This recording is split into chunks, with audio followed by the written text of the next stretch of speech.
অনেকে দেখবেন কয় রাফলিয়াদান না করলে কি নামাজ হবে না, কি ব্যাককলি প্রশ্ন এটা। তো এটা কোন জাতীয় প্রশ্ন যে রাফলিয়াদান না করলে নামাজ হবে না? তুমি জানবা রাফলিয়াদান সুন্নত কিনা, আমার নবীর সুন্নত কিনা, আদর্শ কিনা, আমার নবী করছে কিনা। যদি তুমি বুঝো যে এটা আমার নবী করছেন, আমার রাসূল করছেন, তাহলে তুমি ছাড়ি দিবা কেন? তোমার ছাড়ি দেওয়ার অধিকার পাইছো কই? যদি তুমি নিশ্চিত হইতে পারো যে রাসূল করেন নাই বা রাসূল করতে মানা করছেন, তোমার যদি নিশ্চিত, তো তুমি দলিল নিয়ে বসে থাকো, কিয়ামতের দিন ওই দলিল দেখাই দিবা আমার কাছে দলিল ছিল, এই জন্য আমি করি নাই। কিন্তু কয় নাফলিয়াদান না করলে কি নামাজ হবে না? এটা রাসূলের সুন্নতের শানে বেয়াদবি।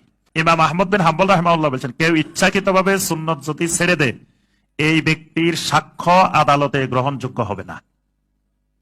যে সুন্নত ছেড়ে দেয়, সুন্নত নামাজ পড়ে না, ফরজ পড়ে দৌড় দিছে, সুন্নত না পড়লে অসুবিধা নেই, এই লোকের সাক্ষ্য আদালতে গ্রহণযোগ্য হবে না, কারণ সে আমানতদারিতে হারাই ফেলছে। যে রাসূলের সুন্নতের প্রতি গুরুত্ব দেয় না, তার তাকওয়া নাই।